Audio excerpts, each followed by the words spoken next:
At this point, I think anybody familiar with video games has heard of Metal Gear Solid. It's a name that carries weight, or at least it did before the Konami Kojima fiasco. Like Mario, Call of Duty, and Grand Theft Auto among some other big names, Metal Gear Solid is a name that's sold. Players were introduced to the world of Metal Gear in 1987, with the release of Metal Gear for the MSX2, and it was unique for its stealth gameplay, its focus on evasion rather than shooting. It was followed up by Metal Gear 2 Solid Snake, released for the MSX2 in 1990. Both are landmark titles in the stealth genre and are part of the Metal Gear canon, as opposed to Metal Gear and Snake's Revenge, both for the NES, which were produced without the involvement of series creator Hideo Kojima. The next game would take the series into the 3D realm. This is Snake. Colonel, can you hear me? Developed by Konami Computer Entertainment Japan and published by Konami, Metal Gear Solid was released for PlayStation in October 1998. Japan received an expanded edition of the game for PlayStation called Metal Gear Solid Integral, which contains added content from the North American and European versions, along with a separate disc containing hundreds of VR missions. And the VR disc was released by itself in North America as Metal Gear Solid VR Missions. The PC version of Metal Gear Solid, which features the Integral logo, comes with all the VR missions and was released in September 2000. And it should be noted, the PC version does feature some differences from the PlayStation version. But wait, there's more. Metal Gear Solid was remade and released for the GameCube as Metal Gear Solid: The Twin Snakes. For this review, I played the original game for PlayStation along with some VR missions, and I did play it on the actual hardware. We will cover the Twin Snakes in a separate review.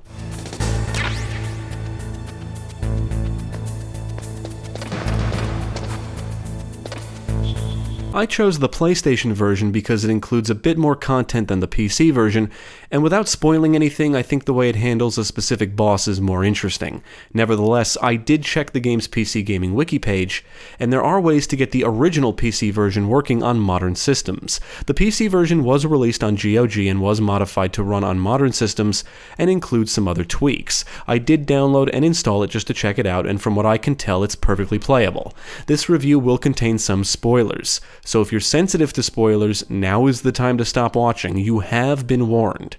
Now let's take a look at Metal Gear Solid and see what kind of tactical espionage action we're in for. Impressive, Snake. Set in 2005, which was the future at the time this game released, genetically enhanced members of the Special Forces Group Foxhound take control of a nuclear weapons facility on Shadow Moses Island in Alaska. They threaten to use nukes via Metal Gear Rex against the US if they do not receive the remains of Big Boss and $1 billion. Players are put in the shoes of returning protagonist Solid Snake, who is forced out of retirement and tasked with infiltrating the island to neutralize the threat. The game does come with briefings which convey information about the mission and characters. Metal Gear Solid does include overviews of the previous games, and they are referenced throughout the plot. You don't really need to play them to know what's going on or understand what's happening, but it would provide some context. I'm retired. I'm just an old man now. And I'm your friend. Since when are we friends? I've thought of us as friends since the fall of Zanzibar. It took me over 11 hours to beat the game, and I actually thought it would take me longer. Metal Gear Solid is a very story-driven experience, and I would say a good chunk of my time with it was spent watching cutscenes and listening to codec interactions. As you may or may not know, series creator Hideo Kojima has a passion for cinema. It's somewhat evident in the previous games, and is definitely evident in Metal Gear Solid. The game is presented in a cinematic style like a movie. Cutscenes are well directed and edited, and the voice acting is quite good, especially for the time this released. And this showcases David Hayter's first performance as Snake. The plot is one of the best aspects of the game and features mostly well-developed characters, twists and turns, and some drama. Well, I'm not gonna let these maniacs start a war today. You still have the card keys? Card keys? To override the detonation code. I heard you had them. Considering how long some of the cutscenes and interactions are, I am thankful the plot is actually interesting, and there are multiple endings. There's a lot of exposition dumps, some characters are certainly over the top, and I felt some of the drama comes across as humorous. I would chuckle whenever dying characters told Snake their life story. Metal Gear Solid is a game that will break the fourth wall from time to time, and it's even done in creative ways to help immerse the player into the experience.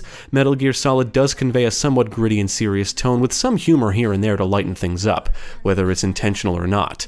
And I think for its time, the game's cinematic style and presentation did make it stand out and feel unique. Get a hold of yourself. Naomi, what the hell was that ninja thing? A member of Foxhound? No. Are you sure?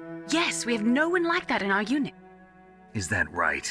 As for the gameplay, if you've played the previous titles, this should feel very familiar. Metal Gear Solid is a stealth game, but you can run around and shoot bad guys, and I actually think the gunplay is quite good. The handgun and assault rifle in particular feel very satisfying to shoot, thanks to good visual feedback and cool-looking muzzle flashes.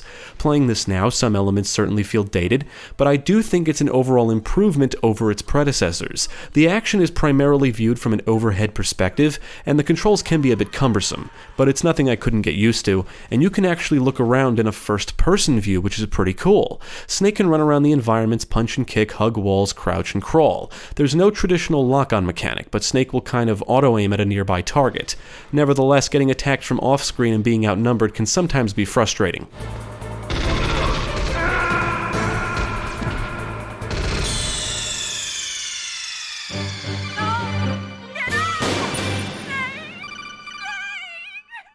I would actually recommend first-time players jump into the VR missions first, just to get used to the controls. I did this myself, and found it to be helpful. Not that the controls are difficult to master, but I'd rather fumble around with them and test things in the VR missions than in the story. Metal Gear Solid does come with some VR missions that task you with specific objectives to complete, and once you complete them, you can try them again in a time attack mode. The VR missions disc comes with hundreds of VR missions. These include sneaking objectives, weapon-specific challenges, and more advanced stuff. If you're a big fan of the Metal Gear Solid gameplay, the VR missions are basically more of that, but without any plot. As you complete missions, you'll unlock stuff, including new modes, and even though the missions start to feel repetitive after a while, there's plenty on offer to keep the player occupied for quite a while.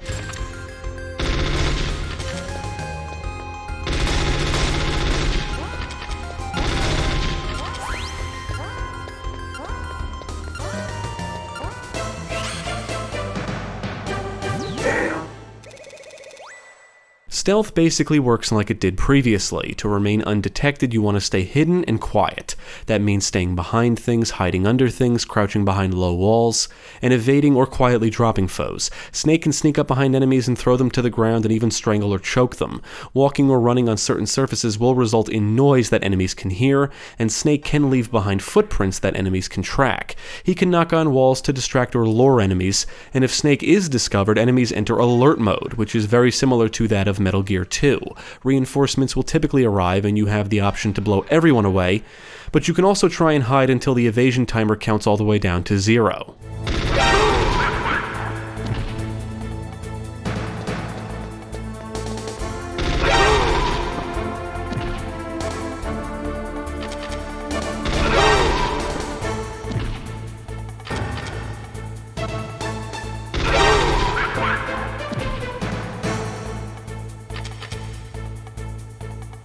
Now on the HUD is a radar, which will show nearby paths, Snake's current position, and the positions of enemies. None of this should be new to veterans of Metal Gear 2.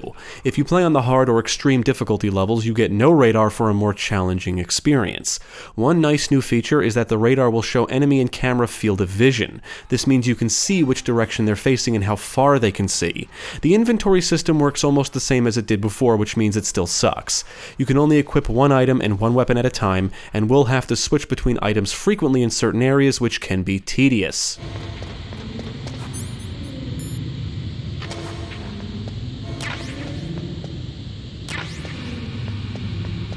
As expected, progression will require you to find and use certain items. You can interact with certain NPCs via the codec, and they will give you tips and information on how to progress, handle certain situations, and defeat bosses.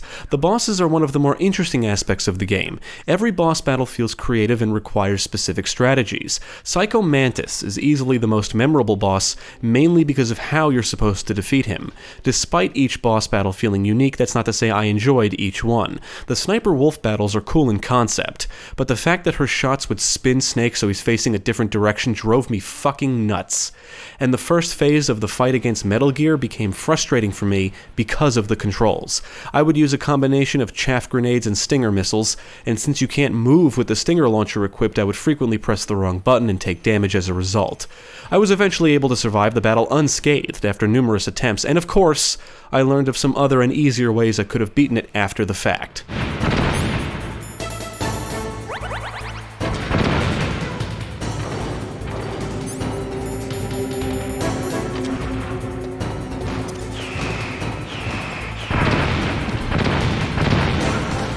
Much of the equipment that was present in the previous games is here, and Metal Gear Solid is a game that encourages exploration. Now, I would recommend exploring so you can find all the items, weapons, and ammo. You can easily get stuck if you don't pay attention, so it's often wise to reach out to the appropriate NPCs via codec for tips and information. One thing I really like about Metal Gear Solid is all the little touches and discoveries you can make either by accident, from experimentation, or maybe because of information you received via an interaction. And in today's world, you can always look these things up online.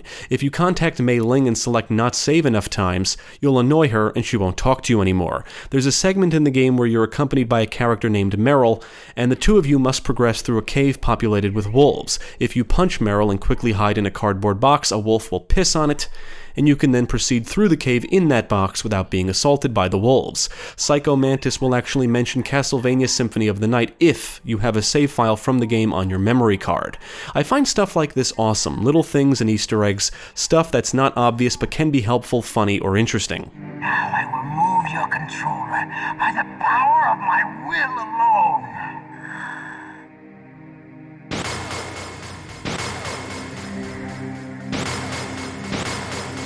What do you think now? Can you feel my power now? As good as Metal Gear Solid is overall, there are some parts of the game that are not so enjoyable, at least I think so. I think the way the whole torture sequence is handled is actually pretty cool for the time this came out. But playing it now, having to quickly mash that button becomes annoying and tiring. Yes, that's the idea, I get it. And despite the multiple ways to escape the cell, not all of them are obvious, so you may have to endure the torture repeatedly, and that can be annoying. Then there's the PAL key sequence, where you have to take the key to different locations, so it molds or transforms into the key that you need, and then run it back to the area where you have to use it, hoping it doesn't transform again during the journey back. I can't say I found this sequence difficult, but I would not say it's fun either, it's just tedious.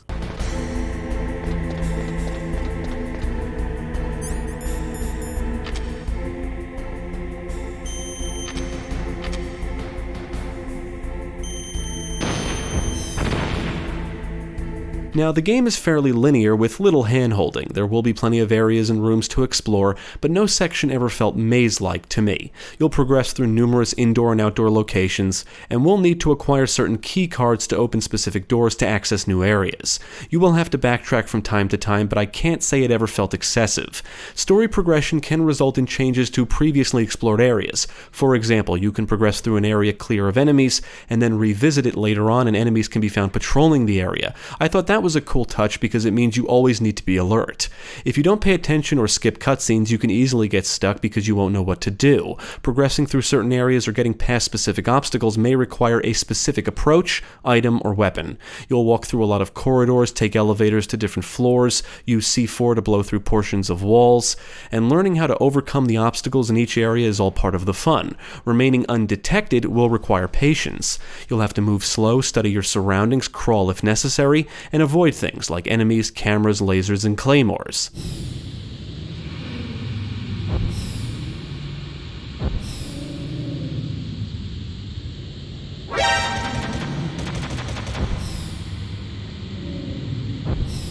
After you beat the game, you are given a code name based on your actions during your playthrough, just like in the previous games, and as expected, to earn the best possible code name, you would need to be as stealthy as possible. There is actually quite a bit to unlock in Metal Gear Solid and the VR missions. Unlocking everything will require you to beat the story more than once and play through all the VR missions. You will unlock and see new things like different endings, the extreme difficulty, and additional VR modes among some other stuff. Needless to say, the game gives you plenty of reasons to come back. Is this the first time you ever pointed a gun at a person? Your hands are shaking. Can you shoot me, rookie? Careful. I'm no rookie. Liar. Visually, I do think Metal Gear Solid was impressive for its time. There's a lot of detail in the environments, and each location looks and feels distinct. Visual effects like explosions and muzzle flashes look cool, and the animations are solid. The gameplay is backed by a phenomenal soundtrack, a lot of memorable and catchy tunes, along with more ambient and dramatic sounding stuff that helps heighten the tension and add to the suspense of the gameplay. On the technical side, the game seemed to run pretty smooth, with the frame rate noticeably dipping only in a few situations. Other than that, I did not encounter any major bugs or issues. Ultimately, I would say Metal Gear Solid is an audio-visual feast, especially the PlayStation version.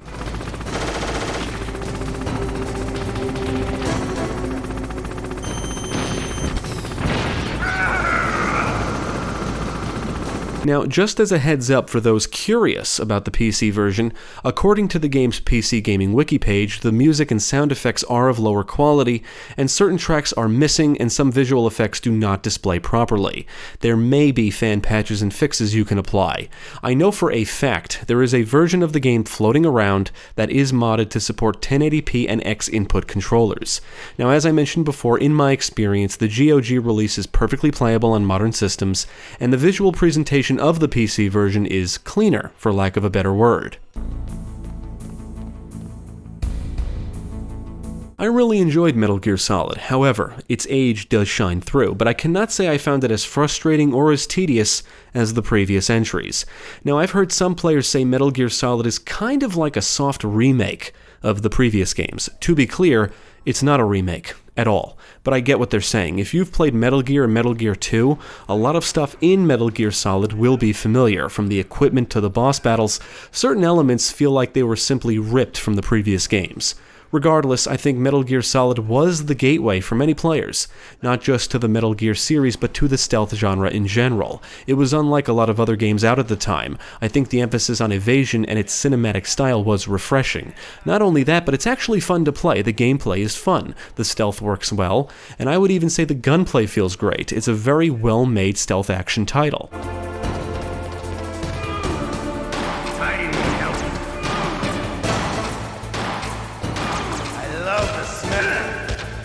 I would absolutely recommend Metal Gear Solid. It's a classic, and I would even say it's one of the best games of its generation. Playing it now, not everything about it has aged gracefully, but the good outweighs the bad, and I think it does hold up better than the previous games do. I'm playing through these games in release order, and I have a feeling this will not be my favorite title in the franchise, but it is a great time and definitely worth playing through, and it is a must-play if you're in it for the overarching plot of the series. Definitely check it out. As usual, this is a one-man infiltration mission. Weapons and equipment OSP? Yes, this is a top-secret black op. Don't expect any official support.